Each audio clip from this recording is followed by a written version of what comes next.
NKN TV देख रहे सारे ਸਰੋਤਿਆਂ ਦਾ ਸਵਾਗਤ है। मैं निर्मल गुड़ा खास प्रोग्राम लेके हाजिर हाँ।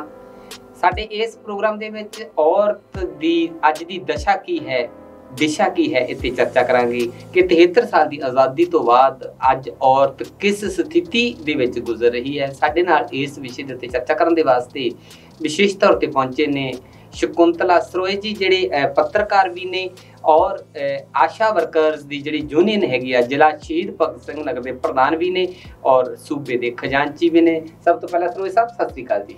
सत श्री अकाल जी सारिਆਂ ਨੂੰ। NKN टीवी चैनल के ਸਰੋਤਿਆਂ ਨੂੰ भी ते NKN टीवी चैनल के टीम ਨੂੰ भी मेरे ਵੱਲੋਂ सत श्री अकाल। जिन्हां ने मैनू अपने चैनल के उत्ते औरतां दी 73 साल की आज़ादी दे विच की स्थिति है उस विषय के उत्ते गलबात करन दा मौका दिता। मैं इन्हां सारे NKN टीवी चैनल वालियां दी तहे दिलों धन्नवाद है ते सारिਆਂ ਨੂੰ सत श्री अकाल। सत श्री अकाल जी। मैडम जी तुसीं की ਮੰਨਦੇ हो अज जे गल करिए 100 साल पहलां दी उस वेले औरत कोल कोई अधिकार नहीं सीगी, बहुत गुलामां वाला जीवन बतीत करती सी, बड़ा तंगियां तुरशियां दे विच चार दीवारी दे अंदर डक्की हुई सी, अच्छे कपड़े पहनण दे उस वेले अधिकार नहीं सीगे, एजुकेशन दे पढ़न दे अधिकार नहीं सी, जॉब करन दे अधिकार तक की होने सीगे। जे उस वेले इदां दी स्थिति सी ते अज किन्नी क तरक्की कीती औरत ने? ਇਹਦੇ ਵਿੱਚ ਜੇ ਗੁੜਾ ਸਾਹਿਬ ਆਪਾਂ ਇਹਦੇ ਉੱਤੇ ਚਰਚਾ ਕਰ ਰਹੇ ਹਾਂ ਤਾਂ ਬਹੁਤ ਵਧੀਆ ਗੱਲ ਆ। ਇਹ ਅੱਜ ਦੇ ਸਮੇਂ ਦੀ ਲੋੜ ਵੀ ਆ ਵੀ ਸਾਨੂੰ ਇਹੋ ਜਿਹੀਆਂ ਜਿਹੜੀਆਂ ਆ ਗੱਲਾਂ ਦੇ ਉੱਤੇ ਚਰਚਾ ਕਰਨੀ ਚਾਹੀਦੀ ਆ।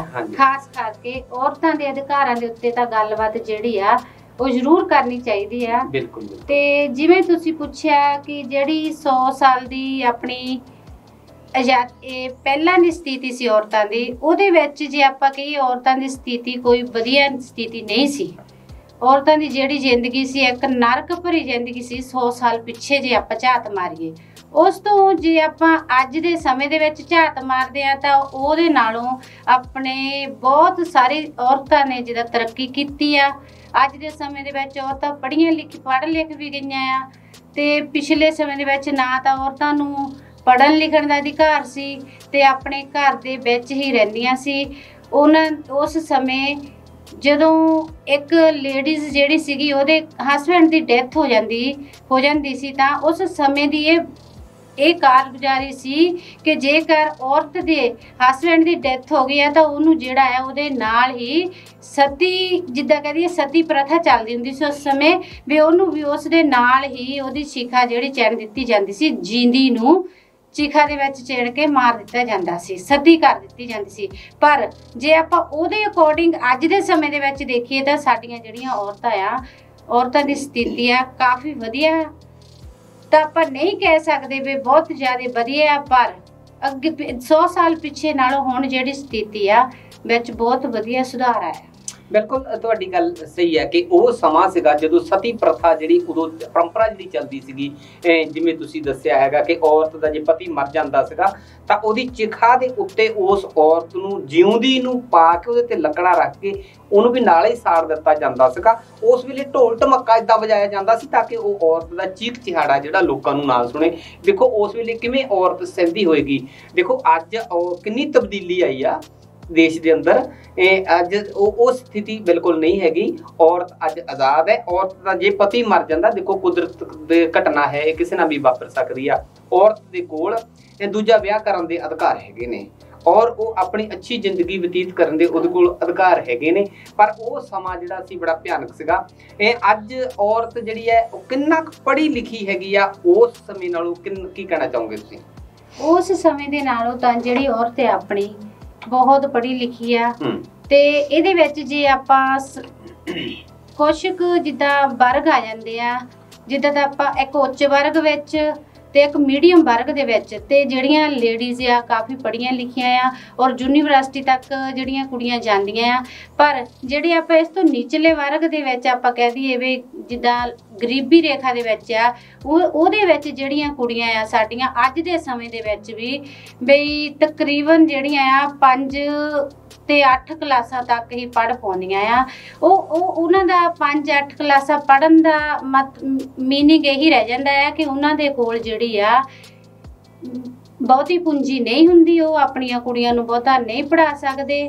ਉਹਨਾਂ ਨੂੰ ਉਹ ਕਿਸੇ ਕਿੱਤੇ ਵਿੱਚ ਲਾ ਦਿੰਦੇ ਆ ਵੀ ਤਾਂ ਜਿਹੜਾ ਉਹਨਾਂ ਦੇ ਘਰ ਦੀ ਜਿਹੜੀ ਗ੍ਰਹਿਸਥੀ ਆ ਉਹ ਥੋੜੀ ਵਧੀਆ ਹੋ ਸਕੇ। ਇਸ ਕਰਕੇ ਜਿਹੜੇ ਮੱਧ ਵਰਗ ਦੀਆਂ ਔਰਤਾਂ ਆ ਉਹ ਤਾਂ ਇਸ ਸਮੇਂ ਦੇ ਵਿੱਚ ਤੇ ਉੱਚ ਵਰਗ ਦੀਆਂ ਔਰਤਾਂ ਆ ਜਿਹੜੀਆਂ ਉਹ ਪੜ੍ਹੀਆਂ ਲਿਖੀਆਂ ਹੈਗੀਆਂ। ਬਿਲਕੁਲ ਮੈਡਮ ਜੀ, ਇੱਥੇ ਜੇ ਦੇਖਿਆ ਜਾਵੇ ਜਿਹੜਾ ਸਾਡੇ ਦੇਸ਼ ਦਾ ਸੰਵਿਧਾਨ ਹੈਗਾ ਉਹ ਹਰ ਔਰਤ ਨੂੰ ਬਰਾਬਰ ਜਿਹੜੀ ਵਿੱਦਿਆ ਹੈ ਉਹ ਲੈਣ ਦਾ ਅਧਿਕਾਰ ਦਿੰਦਾ ਹੈਗਾ, ਜਦ ਕਿ ਉਹਦੇ ਵਿੱਚ ਸੰਵਿਧਾਨ ਤੇ ਇਹ ਕਹਿੰਦਾ ਹੈਗਾ ਕਿ ਔਰਤ ਉਹ ਜਿੰਨਾ ਮਰਜ਼ੀ ਪੜ੍ਹੇ ਉਹਦੀ ਜਿਹੜੀ ਪੜ੍ਹਾਈ ਦਾ ਖਰਚਾ ਜਿਹੜਾ ਸਰਕਾਰ ਨੇ ਕਰਨਾ ਹੈਗਾ। ਜਿਵੇਂ ਤੁਸੀਂ ਗੱਲ ਕੀਤੀ ਕਿ 5 ਤੇ 8 ਕਲਾਸਾਂ ਤੱਕ ਹੀ ਜਿਹੜੀ ਬ੍ਰੇਕ ਲੱਗ ਜਾਂਦੀ ਆਮ ਵਰਗ ਜਿਹੜਾ ਗਰੀਬ ਵਰਗ ਹੈਗਾ। ਵੈਸੇ ਇਹ ਵੀ ਠੀਕ ਹੈ, ਪਰ ਇਹਨਾਂ ਵਿੱਚੋਂ ਵੀ ਬਹੁਤ ਸਾਰੀਆਂ ਲੜਕੀਆਂ ਪੜ੍ਹ ਲਿਖ ਕੇ ਵੱਡੇ ਪੋਸਟਾਂ ਦੇ ਵਿੱਚ ਪਹੁੰਚੀਆਂ ਹੈਗੀਆਂ। ਪਰ ਦੂਜਾ ਪੱਖ ਇਹ ਹੈ ਇਹਨਾਂ ਦੀ ਅਗਿਆਨਤਾ ਕਰਕੇ ਇੱਥੇ ਘਿਰੇ ਗਈਆਂ। ਜੇ ਕਿਤੇ ਇਹਨਾਂ ਨੂੰ ਗਿਆਨ ਹੁੰਦਾ, ਇਹਨਾਂ ਨੇ ਸੰਵਿਧਾਨ ਦੀ ਜਾਣਕਾਰੀ ਹੁੰਦੀ, ਇਹਨਾਂ ਨੂੰ ਜੇ ਕਿਤੇ ਅਧਿਕਾਰਾਂ ਦੀ ਜਾਣਕਾਰੀ ਹੁੰਦੀ ਤਾਂ ਇਹ ਅੱਜ ਹੋਰ ਆਮ ਤੇ ਗਰੀਬ ਪਰਿਵਾਰਾਂ ਦੇ ਵਿੱਚੋਂ ਵੀ ਲੜਕੀਆਂ ਬਹੁਤ ਸਾਰੀਆਂ ਪੜ੍ਹ ਲਿਖ ਕੇ ਅੱਗੇ ਵਧੀਆਂ ਵੀ ਹੈ। ਵਕੀਲ, ਇੰਜੀਨੀਅਰ, ਹਰ ਪੋਸਟ ਦੇ ਉੱਤੇ ਔਰਤ ਹੈਗੀ ਆ। ਜੇ ਕਿਤੇ ਗਿਆਨ ਹੁੰਦਾ ਤੇ ਅੱਜ ਕੁਝ ਰਿਜ਼ਲਟ ਹੋਰ ਹੋਣੇ ਸੀਗੇ। ਦੇਸ਼ ਦਾ ਸੰਵਿਧਾਨ ਹਰ ਔਰਤ ਨੂੰ, ਹਰ ਇਨਸਾਨ ਨੂੰ, ਦੇਸ਼ ਦੇ ਹਰ ਨਾਗਰਿਕ ਨੂੰ ਐਜੂਕੇਸ਼ਨ ਬਰਾਬਰ ਦਾ ਅਧਿਕਾਰ ਦਿੰਦਾ ਹੈਗਾ। ਕੀ ਕਹਿਣਾ ਚਾਹੋਗੇ ਰਾਜਨੀਤੀ ਦੇ ਬਾਰੇ ਵੀ ਜਿਹੜਾ ਦੇਸ਼ ਦਾ ਸੰਵਿਧਾਨ ਹੈਗਾ ਆ, ਸੰਵਿਧਾਨ ਨੇ ਔਰਤ ਵਰਗ ਨੂੰ ਆਦਮੀ ਦੇ ਨਾਲੋਂ ਵੱਧ ਅਧਿਕਾਰ ਦਿੱਤੇ ਨੇ। ਜੇ ਗੱਲ ਕਰੀਏ ਇੱਕ ਪੰਚ ਤੋਂ ਲੈ ਕੇ ਰਾਸ਼ਟਰਪਤੀ ਤੱਕ, MLA MP, ਜਿਹੜੀ ਔਰਤ ਹੈਗੀ ਆ ਉਹ ਆਦਮੀ ਵਾਲੀ ਜਗ੍ਹਾ ਤੇ ਜਾ ਕੇ ਇਲੈਕਸ਼ਨ ਲੜ ਸਕਦੀ ਆ ਤੇ ਆਦਮੀ ਔਰਤ ਵਾਲੀ ਜਗ੍ਹਾ ਤੇ ਇਲੈਕਸ਼ਨ ਲੜ ਨਹੀਂ ਸਕਦਾ। ਮੰਨ ਲਓ ਇੱਕ ਪਿੰਡ ਦੀ ਪੰਚਾਇਤ ਦੀ ਇਲੈਕਸ਼ਨ ਹੈਗੀ ਆ, ਜਿਹੜਾ ਆਦਮੀ ਆ ਜਿੱਥੇ ਜੈਂਟਸ ਜਿਹੜੀ ਰਿਜ਼ਰਵ ਹੈਗੀ ਆ ਉੱਥੇ ਲੇਡੀ ਜਾ ਕੇ ਫਾਈਲ ਭਰ ਸਕਦੀ ਆ, ਤੇ ਜਿੱਥੇ ਜੈਂਟਸ ਲੇਡੀਜ਼ ਦੀ ਸੀਟ ਹੈਗੀ ਆ, ਲੇਡੀਜ਼ ਦਾ ਵਾਰਡ ਹੈਗਾ ਜਾਂ MLA MP ਤੱਕ ਦੀ ਵੀ ਗੱਲ ਕਰ ਲਈਏ, ਉੱਥੇ ਲੇਡੀ ਜੈਂਟਸ ਜਿਹੜਾ ਉਹ ਫਾਈਲ ਨਹੀਂ ਭਰ ਸਕਦਾ। ਇਹ ਲਾਹਾ ਅੱਜ ਔਰਤ ਨੇ ਕਿਉਂ ਨਹੀਂ ਲਿਆ ਲੱਗਦਾ? ਜੇ ਕਿਤੇ ਲਾਹਾ ਲਿਆ ਹੁੰਦਾ ਸ਼ਾਇਦ ਅੱਜ ਬਰਾਬਰ, ਜਿਵੇਂ ਤੁਸੀਂ ਅੱਜ ਵੀ ਕਹਿ ਰਹੇ ਹੋ ਕਿ ਔਰਤ ਜਿਹੜੀ ਆ ਘੱਟ ਪੜ੍ਹਨ ਦੇ ਵਿੱਚ ਰਹਿ ਗਈ ਤੇ ਉਹ ਅੱਜ ਬਰਾਬਰਤਾ ਹੋਣੀ ਸੀਗੀ, ਰਾਜ ਭਾਗ ਦੇ ਵਿੱਚ ਵੀ ਬਰਾਬਰ ਹੋਣੇ ਸੀਗੇ ਤੇ ਵਿਧਾਨ ਸਭਾ ਦੇ ਵਿੱਚ ਵੀ ਬਰਾਬਰ MLAs ਹੋਣੀਆਂ ਸੀਗੀਆਂ, ਬਰਾਬਰ ਤੋਂ ਵੱਧ ਵੀ ਹੋ ਸਕਦੀਆਂ ਸੀ ਕਿਉਂਕਿ ਵੱਧ ਅਧਿਕਾਰ ਹੈਗੇ ਨੇ। ਕੀ ਕਹਿਣਾ ਚਾਹੋਗੇ ਇਹਦੇ ਵਾਸਤੇ? ਇਹਦੇ ਵਿੱਚ ਮੈਂ ਤਾਂ ਇਹੀ ਕਹਿ ਸਕਦੀ ਹਾਂ ਵੀ ਇਹਦੇ ਵਿੱਚ ਅਗਿਆਨਤਾ ਦੀ ਜਿਹੜੀ ਬਹੁਤ ਕਮੀ ਆ ਲੇਡੀਜ਼ ਦੇ ਵਿੱਚ। ਜੇਕਰ ਲੇਡੀਜ਼ ਜਿੱਦਾਂ ਤੁਸੀਂ ਹੁਣ ਇਹ ਕਹਿ ਰਹੇ ਆ ਵੀ ਕੁਛ ਕੁ ਬੱਚੀਆਂ ਜਿਹੜੀਆਂ ਪੜ੍ਹ ਲਿਖ ਕੇ ਗਰੀਬ ਵਰਗ ਦੀਆਂ ਵੀ ਬਹੁਤ ਉੱਚੇ ਅਹੁਦਿਆਂ ਤੇ ਆ, ਬਹੁਤ ਵਧੀਆ ਗੱਲ ਆ, ਪਹੁੰਚਣੀਆਂ ਵੀ ਚਾਹੀਦੀਆਂ ਆ, ਖੁਸ਼ੀ ਦੀ ਗੱਲ ਆ। ਪਰ ਜਿਹੜੀਆਂ ਕੁੜੀਆਂ ਇਹਦੇ ਜਿੱਦਾਂ ਹੁਣ ਤੁਸੀਂ ਕਹਿ ਰਹੇ ਆ ਵੀ ਸਰਕਾਰਾਂ ਖਰਚ ਕਰਨਗੀਆਂ ਜਿਹੜੀਆਂ ਵੀ ਗਰੀਬ ਵਰਗ ਦੀਆਂ ਲੜਕੀਆਂ ਆ, ਹੁਣ ਕਈ ਪਰਿਵਾਰ ਇਦਾਂ ਦੇ ਹੁੰਦੇ ਆ ਉਹਨਾਂ ਨੂੰ ਉੱਥੇ ਫਿਰ ਆਪਾਂ ਗਿਆਨਤਾ ਦੇ ਵਿੱਚ ਆ ਕੇ ਉਹਨਾਂ ਗਿਆਨਤਾ ਦੀ ਕਮੀ ਹੁੰਦੀ ਆ, ਗਿਆਨਤਾ ਦੀ ਉਹਨਾਂ ਨੂੰ ਇਹਨਾਂ ਅਧਿਕਾਰਾਂ ਬਾਰੇ ਨੌਲੇਜ ਨਹੀਂ ਹੁੰਦੀ। ਉਹਨਾਂ ਨੂੰ ਇਹ ਨਹੀਂ ਪਤਾ ਹੁੰਦਾ ਵੀ ਜੇ ਸਾਡੀ ਬੱਚੀ ਦੀ ਸਰਕਾਰ ਖਰਚਾ ਚੁੱਕ ਸਕਦੀ ਆ ਤਾਂ ਵੀ ਇਹ ਵਾਲਾ ਪੇਪਰ ਆ ਜਾਂ ਫਾਰਮ ਆ ਅਸੀਂ ਕਿੱਥੋਂ ਲੈਣਾ, ਕਿੱਥੇ ਭਰਨਾ। ਇੱਥੇ ਵੀ ਗਿਆਨਤਾ ਦੀ ਜਿਹੜੀ ਆ ਲੋੜ ਬਹੁਤ ਜ਼ਿਆਦਾ ਹੋਣੀ ਚਾਹੀਦੀ ਹੈ, ਤਾਂ ਹੀ ਅਸੀਂ ਜਿਹੜਾ ਆ ਬੱਚੇ ਨੂੰ ਵੀ ਪੜ੍ਹਾ ਸਕਦੇ ਹਾਂ। ਤੇ ਬਾਕੀ ਜੇ ਆਪਾਂ ਗੱਲ ਕਰੀਏ ਸੰਵਿਧਾਨ ਦੀ ਵੀ ਉਹਦੇ ਵਿੱਚ ਤਾਂ ਜਿੱਦਾਂ ਕਹਿੰਦੇ ਹੁੰਦੇ ਆ ਭਾਰਤ ਰਤਨ ਡਾਕਟਰ BR ਅੰਬੇਦਕਰ ਸਾਹਿਬ ਜੀ ਨੇ ਤਾਂ ਇੰਨੇ ਕੁ ਅਧਿਕਾਰ ਜਿਹੜੇ ਆ ਔਰਤਾਂ ਨੂੰ ਲੈ ਕੇ ਦਿੱਤੇ ਆ, ਉਹਨਾਂ ਦੇ ਅੱਗੇ ਸਾਡਾ ਸਿਰ ਝੁਕਦਾ ਆ ਕਿ ਅੱਜ ਮੈਂ ਤੁਹਾਡੇ ਨਾਲ ਜੇ ਇੱਥੇ ਬੈਠ ਕੇ ਗੱਲ ਕਰਨ ਜੋਗੀ ਆ ਤਾਂ ਗੱਲ ਕਰਦੀ ਆ ਤਾਂ ਉਹ ਮੈਂ ਇੱਕ ਬਾਬਾ ਸਾਹਿਬ ਦੀ ਬਦੌਲਤ ਇੱਥੇ ਬੈਠੀ ਤੁਹਾਡੇ ਨਾਲ ਗੱਲ ਕਰ ਰਹੀ ਆ। ਤੇ ਉਹਨਾਂ ਨੇ ਜਦੋਂ ਸੰਵਿਧਾਨ ਲਿਖਿਆ ਸੀ ਉਹਨਾਂ ਨੇ ਇਹ ਗੱਲ ਕਹੀ ਸੀ ਕਿ ਸੰਵਿਧਾਨ ਜੇ ਕਿਸੇ ਵੀ ਦੇਸ਼ ਦਾ ਹੋਵੇ, ਜਿੰਨਾ ਮਰਜ਼ੀ ਵਧੀਆ ਸੰਵਿਧਾਨ ਹੋਵੇ, ਜੇਕਰ ਉਸ ਨੂੰ ਲਾਗੂ ਕਰਨ ਵਾਲੇ ਲੋਕ ਅੱਛੇ ਨਹੀਂ ਹੋਣਗੇ ਤਾਂ ਉਹ ਜਿਹੜਾ ਸੰਵਿਧਾਨ ਆ ਉਹ ਅੱਛਾ ਸਾਬਤ ਨਹੀਂ ਹੋਵੇਗਾ। ਇਸ ਕਰਕੇ ਬਾਬਾ ਸਾਹਿਬ ਨੇ ਤਾਂ ਸਾਨੂੰ ਬਹੁਤ ਅਧਿਕਾਰ ਲੈ ਕੇ ਦਿੱਤੇ ਆ। ਪਰ ਮੈਂ ਇੱਥੋਂ ਤੁਹਾਡੇ ਚੈਨਲ ਦੇ ਥਰੂ ਆਪਣੀਆਂ ਭੈਣਾਂ ਨੂੰ ਇਹ ਸੁਨੇਹਾ ਦੇਣਾ ਚਾਹੁੰਦੀ ਹਾਂ ਕਿ ਸਾਰੀਆਂ ਭੈਣਾਂ ਨੂੰ ਪੜ੍ਹ ਲਿਖ ਕੇ ਆਪਣੇ ਘਰਾਂ ਦੇ ਵਿੱਚ ਬਾਬਾ ਸਾਹਿਬ ਦਾ ਸੰਵਿਧਾਨ ਲਿਆ ਕੇ ਰੱਖੋ, ਉਹਦੇ ਤੋਂ ਆਪਣੇ ਅਧਿਕਾਰ ਪੜ੍ਹੋ ਔਰ ਵੱਧ ਤੋਂ ਵੱਧ ਜਿਹੜੇ ਆਪਣੇ ਬੱਚਿਆਂ ਨੂੰ ਗਿਆਨ ਦਿਵਾਓ ਤਾਂ ਜੋ ਅਸੀਂ ਜਿਹੜੀ ਆ ਗਿਆਨਤਾ ਦੇ ਹਨੇਰੇ ਦੇ ਵਿੱਚ ਰਹਿ ਕੇ ਆਪਣੇ ਜਿਹੜੇ ਹੱਕ ਆ ਉਹਨਾਂ ਨੂੰ ਅਸੀਂ ਨਾ ਖੋ ਸਕੀਏ। ਬਿਲਕੁਲ ਤੁਹਾਡੀ ਗੱਲ ਸਹੀ ਹੈ। ਜਿਵੇਂ ਮੈਂ ਗੱਲ ਇਹ ਕੀਤੀ ਸੀ ਕਿ ਰਾਜਨੀਤੀ ਦੇ ਵਿੱਚ ਔਰਤ ਜਿਹੜੀ ਔਰਤ ਵਰਗੇਗਾ, ਇਹ ਨਹੀਂ ਕਿਹਾ ਜਾ ਸਕਦਾ ਕਿ ਰਾਜਨੀਤੀ ਦੇ ਵਿੱਚ ਮੱਲਾਂ ਨਹੀਂ ਮਾਰੀਆਂ। ਦੇਸ਼ ਦੇ ਵਿੱਚ ਮੁੱਖ ਮੰਤਰੀ ਰਹਿ ਚੁੱਕੀ ਹੈ, MLA MP ਆਮ ਗੱਲ ਹੈਗੀ ਹੈ ਤੇ ਇੱਥੋਂ ਤੱਕ ਕਿ ਪ੍ਰਧਾਨ ਮੰਤਰੀ ਵੀ ਔਰਤ ਰਹਿ ਚੁੱਕੀ ਹੈਗੀ ਆ। ਪਰ ਦੇਸ਼ ਦੇ ਸੰਵਿਧਾਨ ਦੇ ਮੁਤਾਬਕ ਸੰਵਿਧਾਨ ਔਰਤ ਨੂੰ ਵੱਧ ਅਧਿਕਾਰ ਦਿੰਦਾ। ਇਹ ਦੇਖਣ ਦੇ ਵਿੱਚ ਆਉਂਦਾ ਵੀ ਜਿੱਥੇ ਜੈਂਟਸ ਸਰਪੰਚ ਹੈਗਾ, ਰਿਜ਼ਰਵ ਹੈਗਾ, ਉੱਥੇ ਲੇਡੀਜ਼ ਕਦੀ ਫਾਈਲ ਨਹੀਂ ਭਰਦੀ, ਜਾਂ ਤਾਂ ਉਹਨੂੰ ਗਿਆਨ ਨਹੀਂ, ਪਤਾ ਨਹੀਂ। ਜਿੱਥੇ ਜੈਂਟਸ ਮੈਂਬਰ ਪੰਚਾਇਤ ਦੀ ਸੀਟ ਹੈਗੀ ਆ, ਜਾਂ ਸ਼ਹਿਰਾਂ ਦੇ ਵਿੱਚ ਜਿਹੜੇ ਵਾਰਡ ਹੈਗੇ ਆ MC ਦੀ ਵੀ, ਜਾਂ MP ਵੀ ਲਾ ਲਓ, ਜਾਂ MLA ਵੀ ਲਾ ਲਓ, ਬਹੁਤ ਜਗ੍ਹਾ ਘੱਟੇ ਹੀ ਹੋਊ ਕਿਤੇ ਨਾ ਕਿਤੇ ਵੀ ਜਿੱਥੇ ਜੈਂਟਸ ਦੀ ਜਗ੍ਹਾ ਲੇਡੀਜ਼ ਨੇ ਸੀਟ ਆਪਣੀ ਫਾਈਲ ਫਿਲ ਕਰਕੇ ਉਹਦੀ ਚੋਣ ਲੜੀ ਹੋਊਗੀ। ਜੇ ਸਰਚ ਕਰਕੇ ਦੇਖ ਲਓ ਪੂਰੇ ਭਾਰਤ ਦੇ ਵਿੱਚ ਕਿੰਨੇ MLA MP ਲੇਡੀਜ਼ ਜਿੱਤੀਆਂ ਜੈਂਟਸ ਵਾਲੀ ਸੀਟ ਤੋਂ। ਇਹ ਕੀ ਕਾਰਨ ਰਹਿ ਗਿਆ? ਜਦ ਕਿ ਸੰਵਿਧਾਨ ਜਾਂ ਬਾਬਾ ਸਾਹਿਬ ਭੀਮ ਰਾਓ ਡਾਕਟਰ ਅੰਬੇਡਕਰ ਨੇ ਜਿਹੜਾ ਲਾਹਾ ਦਿੱਤਾ ਸੀਗਾ ਵੀ ਜਿਹੜੀ ਔਰਤ ਪਿੱਛੇ ਰਹਿ ਗਈ ਆ ਉਹ ਸਪੀਡ ਦੇ ਨਾਲ ਚੱਲੇਗੀ ਤੇ ਆਦਮੀ ਦੇ ਬਰਾਬਰ ਜਾਏਗੀ। ਇਹ ਕਿਉਂ ਨਹੀਂ ਹੋ ਸਕਿਆ? ਇਹ ਤਾਂ ਮੈਨੂੰ ਤਾਂ ਇੱਥੇ ਤਾਂ ਇਹੀ ਲੱਗਦਾ ਹੈ ਗੁੜਾ ਸਾਹਿਬ ਵੀ ਜਿਹੜਾ ਹੈ ਨਾ ਇਹਦੇ ਵਿੱਚ ਵੀ ਜਿਹੜੀਆਂ ਸਾਡੀਆਂ ਲੇਡੀਜ਼ ਆ ਉਹਨਾਂ ਨੂੰ ਇਹਦੇ ਬਾਰੇ ਇੰਨੀ ਨੌਲੇਜ ਹੀ ਨਹੀਂ ਹੈਗੀ ਵੀ ਅਸੀਂ ਜਿਹੜਾ ਆ ਕੁਛ ਕੁ ਲੇਡੀਜ਼ ਨੂੰ ਇਹਦੇ ਬਾਰੇ ਨੌਲੇਜ ਹੈਗੀ ਵੀ ਆ। ਮੈਂ ਬਿਲਕੁਲ ਪੂਰਾ ਵੀ ਨਹੀਂ ਕਹਿ ਸਕਦੀ ਵੀ ਇਹਦੇ ਬਾਰੇ ਨੌਲੇਜ ਨਹੀਂ ਹੈਗੀ, ਪਰ ਜਿਹੜੀਆਂ ਲੇਡੀਜ਼ ਨੂੰ ਨੌਲੇਜ ਵੀ ਹੈਗੀ ਆ ਉਹ ਪਤਾ ਨਹੀਂ ਕਿਉਂ ਆਪਣੇ ਆਪ ਨੂੰ ਠੱਗਿਆ ਹੋਇਆ ਮਹਿਸੂਸ ਕਰਦੀਆਂ, ਅੱਗੇ ਕਿਉਂ ਨਹੀਂ ਆਉਂਦੀਆਂ, ਕਿਉਂ ਨਹੀਂ ਇਹ ਆ ਕੇ ਜਿੱਦਾਂ ਆਪਣੇ ਜੈਂਟਸ ਦੇ ਮੁਕਾਬਲੇ ਵਿੱਚ ਪੇਪਰ ਭਰਦੀਆਂ। ਪਤਾ ਨਹੀਂ ਮੈਨੂੰ, ਜਾਣੀ ਇੱਥੇ ਇਹਦੇ ਵਿੱਚ ਮੈਂ ਵੀ ਦੁਬਿਧਾ 'ਚ ਫਸ ਜਾਂਦੀ ਹਾਂ ਵੀ ਕਿਉਂ ਨਹੀਂ ਲੇਡੀਜ਼ ਅੱਗੇ ਆ ਰਹੀਆਂ ਜਦੋਂ ਸਾਡੇ ਰਾਈਟ ਆ ਵੀ ਸਾਨੂੰ ਅੱਗੇ ਆਉਣਾ ਚਾਹੀਦਾ ਆ। ਪਰ ਇੱਥੇ ਇਹੀ ਲੇਡੀਜ਼ ਪਤਾ ਨਹੀਂ ਕਿਉਂ ਹਾਰ ਜਾਂਦੀ ਆ ਵੀ ਜਿਹੜੀ ਜੈਂਟਸ ਦਾ ਮੁਕਾਬਲਾ ਨਹੀਂ ਕਰਦੀ ਵੀ ਨਹੀਂ ਪੇਪਰ ਭਰਦੀ। ਤੇ ਪਰ ਹੁਣ ਇਹ ਚਾਹੀਦਾ ਜਦੋਂ ਸਾਨੂੰ ਬਾਬਾ ਸਾਹਿਬ ਨੇ ਹੱਕ ਲੈ ਕੇ ਦਿੱਤੇ ਆ ਤਾਂ ਸਾਨੂੰ ਉਹਨਾਂ ਹੱਕਾਂ ਦੇ ਲਈ ਆਪਣੇ ਜੋ ਸਾਡੇ ਹੱਕ ਬਣਦੇ ਆ ਉਹ ਸਾਨੂੰ ਲੈਣੇ ਚਾਹੀਦੇ ਆ। ਤੇ ਚੋਣ ਵੀ ਜੇ ਜੈਂਟਸ ਦੇ ਮੁਕਾਬਲੇ ਇੱਕ ਜੈਂਟਸ ਚੋਣ ਲੜ ਸਕਦਾ ਆ ਉਹਦੇ ਮੁਕਾਬਲੇ ਅਸੀਂ ਖੜ ਕੇ ਕਿਉਂ ਨਹੀਂ ਚੋਣ ਲੜ ਸਕਦੇ? ਆਪਣੇ ਇਰਾਦੇ ਨੂੰ ਇੰਨਾ ਕੁ ਮਜ਼ਬੂਤ ਕਰਨਾ ਚਾਹੀਦਾ ਆ ਵੀ ਜੇ ਉਸ ਜੈਂਟਸ ਦੀ ਚੋਣ ਹੈ, ਚਲੋ ਆਪਾਂ ਮੰਨਦੇ ਵੀ ਉਹ ਜੈਂਟਸ ਦੀ ਰਿਜ਼ਰਵ ਸੀਟ ਆ, ਵੀ ਉੱਥੇ ਲੇਡੀਜ਼ ਜਦ ਚੋਣ ਲੜ ਸਕਦੀ ਆ, ਜਦੋਂ ਉਹ ਆਪਣੀ ਸੀਟ ਤੇ ਚੋਣ ਲੜ ਸਕਦੀ ਆ, ਉਹਦੇ ਦਿਲ ਵਿੱਚ ਇਹ ਡਰ ਨਹੀਂ ਹੋਣਾ ਚਾਹੀਦਾ ਉਸ ਵੇਲੇ ਵੀ ਜੈਂਟਸ ਦੇ ਮੁਕਾਬਲੇ ਖੜ ਕੇ ਮੈਂ ਨਹੀਂ ਜਿੱਤ ਸਕਦੀ। ਇਹ ਬਿਲਕੁਲ ਇਹ ਮੈਡਮ ਜੀ ਇੱਥੇ ਦੇਖਣ ਦੇ ਵਿੱਚ ਇਹ ਵੀ ਜਾਂਦਾ ਕਿ ਇਹ ਅੱਜ ਦੀ ਔਰਤ ਦੇ ਵਿੱਚ ਇੰਨਾ ਹੌਸਲਾ ਨਹੀਂ ਬਣ ਸਕਿਆ ਕਿ ਉਹ ਜੈਂਟਸ ਵਾਲੀ ਸੀਟ ਤੋਂ ਲੇਡੀਜ਼ ਇਲੈਕਸ਼ਨ ਲੜ ਸਕੇ। ਪਰ ਇਹ ਵੀ ਆ ਰਿਹਾ ਕਿ ਜਿਵੇਂ ਅੱਜ ਦੀ ਡੇਟ ਦੇ ਵਿੱਚ ਪੰਜਾਬ ਦੇ ਵਿੱਚ ਜਿਹੜੀ ਪੰਚਾਇਤੀ ਚੋਣਾਂ ਉਹਦੇ ਵਿੱਚ 50% ਔਰਤ ਵਰਗ ਨੂੰ ਦਿੱਤਾ ਗਿਆ ਸੀਗਾ ਰਿਜ਼ਰਵ, ਅੱਧਾ ਹਿੱਸਾ। ਉਹਦੇ ਵਿੱਚ ਵੀ ਇਹ ਦੇਖਣ ਚ ਆਉਂਦਾ ਕਿ ਜੇ ਸਰਪੰਚਣੀ ਲੇਡੀ ਹੁੰਦੀ ਆ ਤੇ ਮੋਹਰ ਉਹਦੇ ਘਰ ਵਾਲੇ ਦੀ ਜੇਬ 'ਚ ਹੁੰਦੀ ਆ, ਤੇ ਜਾਂ ਉਹਦੇ ਭਰਾ ਦੀ ਜੇਬ 'ਚ ਹੁੰਦੀ ਆ, ਜਾਂ ਘਰ ਦੇ ਕਿਸੇ ਜੈਂਟਸ ਦੀ ਜੇਬ ਦੇ ਵਿੱਚ ਹੁੰਦੀ ਆ। ਕਹਿਣ ਦਾ ਮਤਲਬ ਇਹ ਸਰਪੰਚਣੀ ਉਹ ਕਾਗਜ਼ਾਂ ਵਿੱਚ ਹੁੰਦੀ ਆ ਤੇ ਚੌਧਰ ਜਿਹੜੀ ਆ ਜਾਂ ਉਹ ਆਪਣੀ ਉਹਦੇ ਘਰ ਵਾਲਾ ਕਰਦਾ ਜਾਂ ਪਰਿਵਾਰ ਦਾ ਕੋਈ ਨਾ ਕੋਈ ਜੈਂਟਸ ਕਰਦਾ ਹੁੰਦਾ। ਇਹ ਕਿਉਂ ਨਹੀਂ ਹੋ ਸਕਿਆ ਅੱਜ ਵੀ ਉਹ ਸਰਪੰਚਣੀ ਜਿਹੜੀ ਆ ਉਹ ਆਪ ਆਪਣੇ ਅਹੁਦੇ ਦੀ ਵਰਤੋਂ ਕਰਕੇ ਉਹ ਅੱਗੇ ਸਮਾਜ ਦੇ ਵਿੱਚ ਜਾਵੇ, ਤਾਂ ਕਿ ਉਹਦੇ ਵੱਲ ਦੇਖ ਕੇ ਬਾਕੀ ਔਰਤਾਂ ਦਾ ਵੀ ਹੌਸਲਾ ਵਧੇ ਵੀ ਜੇ ਇਹ ਔਰਤਾਂ ਦੇ ਹੱਕਾਂ ਅਧਿਕਾਰਾਂ ਦੀ ਗੱਲ ਕਰਦੀ ਜਾਂ ਪਿੰਡ ਦੇ ਵਿਕਾਸ ਦੀ ਜਾਂ ਸ਼ਹਿਰ ਦੇ ਵਿਕਾਸ ਦੀ ਗੱਲ ਕਰਦੀ ਹੈ ਤੇ ਅਸੀਂ ਵੀ ਆਉਣ ਵਾਲੇ ਸਮੇਂ ਦੇ ਵਿੱਚ ਇਸ ਔਰਤ ਸਰਪੰਚਣੀ ਦੇ ਵਾਂਗੂ ਅੱਗੇ ਆ ਕੇ ਅਸੀਂ ਵੀ ਇਦਾਂ ਮੈਦਾਨ 'ਚ ਆਵਾਂਗੇ ਤੇ ਅਸੀਂ ਵੀ ਆਪਣੇ ਦੇਸ਼ ਦੇ ਪਿੰਡ ਦੇ ਵਿਕਾਸ ਦੇ ਵਿੱਚ ਆਪਣਾ ਯੋਗਦਾਨ ਪਾਵਾਂਗੇ।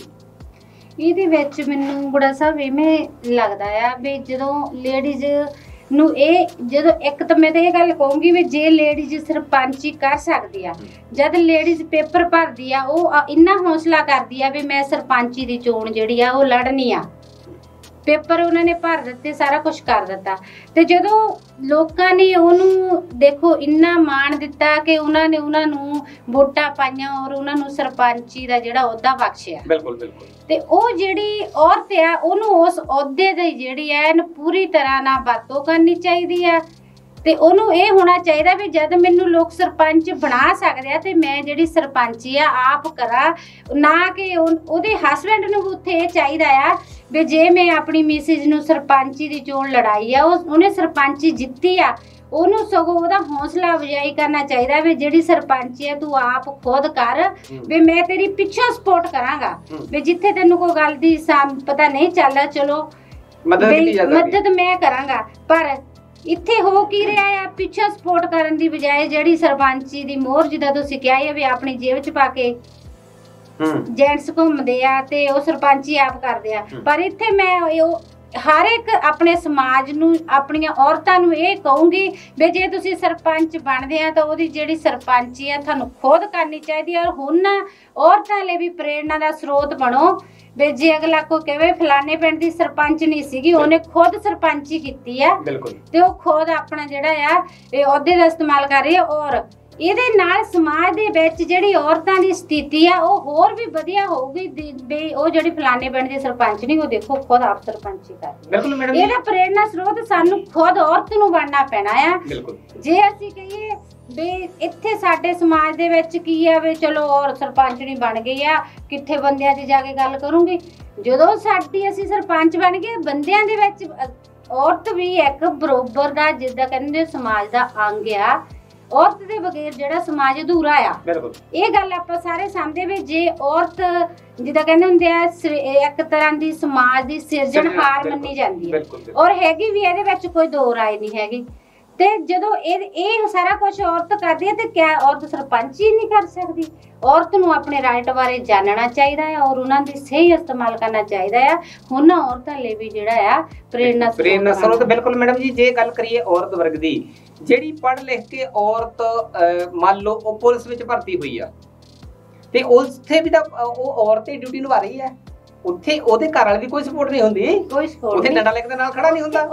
ਮੰਨ ਲਓ ਉਹ ਔਰਤ ਜਿਹੜੀ ਹੈ ਇੱਕ ਔਰਤ ਆਪਣੀ ਸਟੱਡੀ ਕਰਨ ਤੋਂ ਬਾਅਦ ਬੈਂਕ ਦੇ ਵਿੱਚ ਜੌਬ ਕਰਦੀ ਹੈ, ਉੱਥੇ ਘਰ ਵਾਲਾ ਤਾਂ ਪੈਸੇ ਗਣ ਕੇ ਦਿੰਦਾ ਨਹੀਂ। ਔਰਤ ਪੜ੍ਹ ਲਿਖ ਕੇ ਪਾਇਲਟ ਬਣੀ ਹੈ, ਉਹਦੇ ਘਰ ਵਾਲਾ ਤਾਂ ਜਹਾਜ਼ ਦੇ ਗੇਅਰ ਲਾਉਣ ਨਹੀਂ ਜਾਂਦਾ। ਜੇ ਉਹ ਗੱਲ ਕਰੀਏ ਔਰਤ ਕਿਸੇ ਵੀ ਮੁਕਾਮ ਤੇ ਜਿਹੜੀ ਔਰਤ ਪਹੁੰਚੀ ਹੈ ਉਹ ਹੌਸਲੇ ਬੁਲੰਦ ਨੇ, ਹੌਸਲੇ ਦੇ ਨਾਲ ਉਹਨੇ ਕੰਮ ਕੀਤਾ ਹੈ। ਪਰ ਇਹ ਰਾਜਨੀਤੀ ਦੇ ਵਿੱਚ ਸਾਰੀਆਂ ਔਰਤਾਂ ਇੱਕੋ ਜਿਹੀਆਂ ਨਹੀਂ ਹੈਗੀਆਂ। ਬਹੁਤ ਸਾਰੀਆਂ ਔਰਤਾਂ ਅੱਛਾ ਕੰਮ ਕਰਦੀਆਂ ਹੈਗੀਆਂ, ਉਹਨਾਂ ਨੂੰ ਸ਼ਾਬਾਸ਼ ਵੀ ਹੈ। ਪਰ ਬਹੁਤੀਆਂ ਔਰਤਾਂ ਜਿਹੜੀਆਂ ਖਾਸ ਕਰਕੇ ਪਿੰਡਾਂ ਤੇ ਸ਼ਹਿਰਾਂ ਵਿੱਚ ਐਮਸੀ ਤੇ ਪਿੰਡਾਂ ਦੇ ਪੰਚ ਤੇ ਸਰਪੰਚ ਉਹ ਉਹਨਾਂ ਦੇ ਜਿਵੇਂ ਤੁਸੀਂ ਗੱਲ ਕੀਤੀ ਹੈ ਕਿ ਉਹ ਉਹਨਾਂ ਨੇ ਹੌਸਲਾ ਨਹੀਂ ਹਾਲੇ ਤੱਕ ਬਣ ਸਕਿਆ।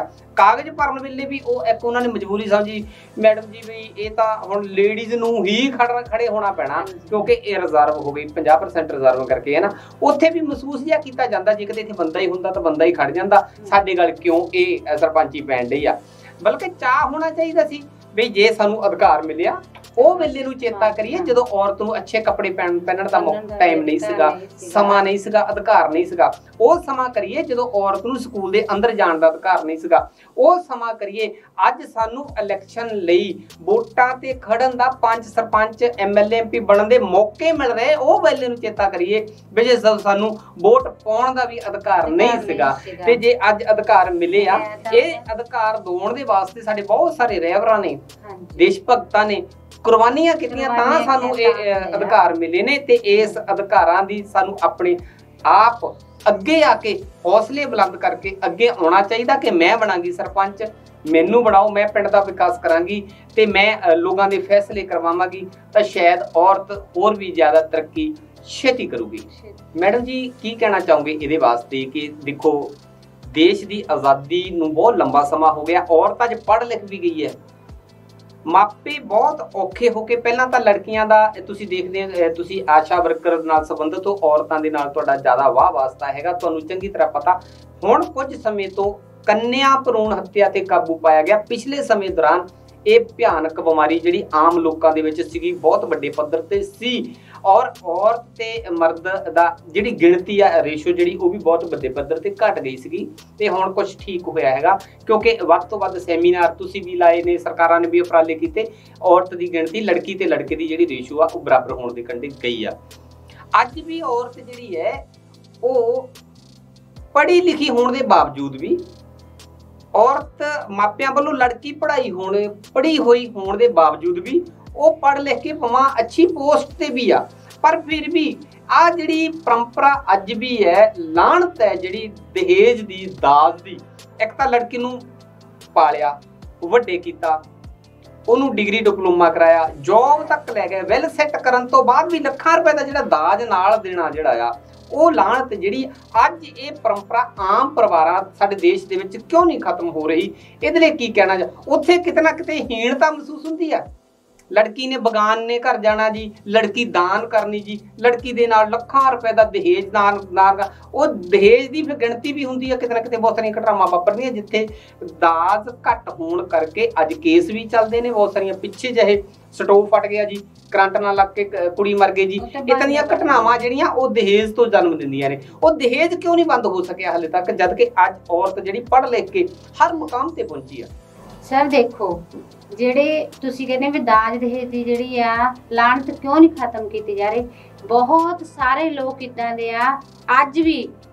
ਆਪਾਂ ਇਹ ਨਹੀਂ ਕਹਿ ਸਕਦੇ ਵੀ ਸਾਰੇ ਲੋਕ ਜਿਹੜੇ ਦਾਜ ਦਿੰਦੇ ਆ ਤੇ ਦਾਜ ਲੈਂਦੇ ਆ। ਅੱਜ ਦੇ ਸਮੇਂ ਦੇ ਵਿੱਚ ਵੀ ਤੁਸੀਂ ਬਹੁਤ ਸਾਰੀਆਂ ਦੇਖੀਆਂ ਹੋਣੀਆਂ ਵੀਡੀਓਜ਼ ਸੋਸ਼ਲ ਮੀਡੀਆਸ ਤੇ ਵੀ ਆਉਣੀਆਂ ਕਿ ਜਿਹੜੇ ਆ ਅੱਜ ਕੱਲ ਦੇ ਜਿਹੜੀ ਜਨਰੇਸ਼ਨ ਆ बहुत सारी इदां दी है भी जिन्हां ने प्रण कीता है कि असी ना दाज देना ते ना दाज लेना, असी ऐदे ब्याह कराउणा। और मापे आ जिहड़े ਉਹ भी कुड़ियां नूं पढ़ाਉਂਦੇ लिखाਉਂਦੇ आ।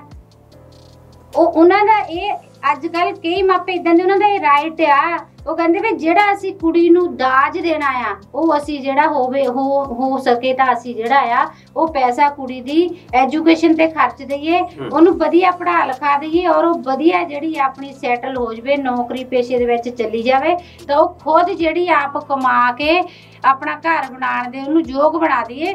ਅਸਲ ਦਾਜ ਜਿਹੜਾ ਇਹ ਆ ਅੱਜ ਦੇ ਸਮਾਜ ਦੇ ਵਿੱਚ ਜੇ ਆਪਾਂ ਬਿਲਕੁਲ ਇਹ ਕਹਿ ਦਈਏ ਵੀ ਦਾਜ ਦੀ ਲਾਹਨਤ ਆਵੇ, ਲੋਕੀ ਦਾਜ ਦਿੰਦੇ ਆ, ਆਪਾਂ ਬਿਲਕੁਲ ਇਹ ਨਹੀਂ ਕਹਿ ਸਕਦੇ। ਇਹਦੇ ਵਿੱਚ ਬਹੁਤ ਲੋਕ ਇਦਾਂ ਦੇ ਵੀ ਆ ਵੀ ਜਿਹੜੇ ਕਹਿੰਦੇ ਆ ਵੀ ਅਸੀਂ ਦਾਜ ਤੋਂ ਬਗੈਰ ਵਿਆਹ ਕਰਨੇ ਆ ਤੇ ਹੋਰ ਹੋ ਵੀ ਰਹੇ ਆ।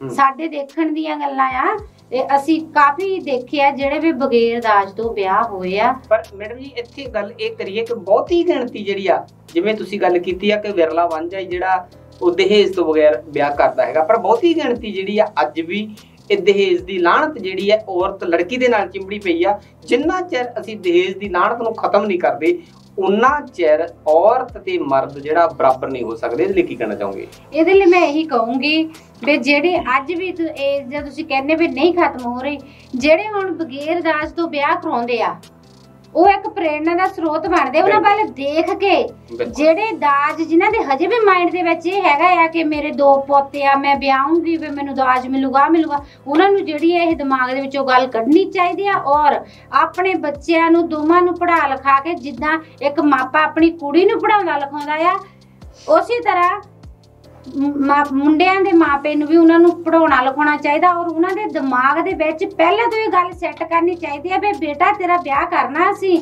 ਆਪਣਾ ਘਰ ਆਪਣਾ ਸਾਰਾ ਕੁਝ ਤੂੰ ਸੈਟਲ ਕਰ ਤੇ ਅਸੀਂ ਜਿਹੜਾ ਆ ਵੀ ਆਪਾਂ ਕੁੜੀ ਵਾਲਿਆਂ ਤੋਂ ਦਾਜ ਨਹੀਂ ਲੈਣਾ। ਇਹ ਜਿਹੜੇ ਕਲੰਕ ਹੈ ਇਹਨੂੰ ਆਪਾਂ ਖਤਮ ਕਰਨਾ ਆਪਣੇ ਸਮਾਜ ਦੇ ਵਿੱਚੋਂ।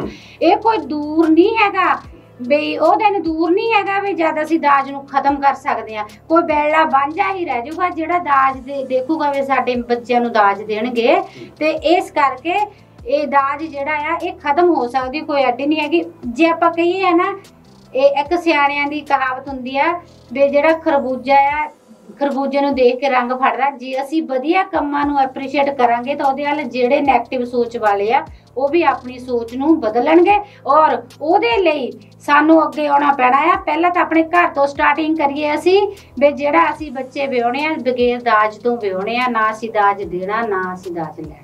ਬਿਲਕੁਲ ਜੀ, ਇਹ ਦਾਜ ਨਾ ਦੇਣਾ ਤੇ ਨਾ ਲੈਣਾ ਇਹ ਪਰੰਪਰਾ ਸਾਨੂੰ ਸ਼ੁਰੂ ਕਰਨੀ ਪਊਗੀ।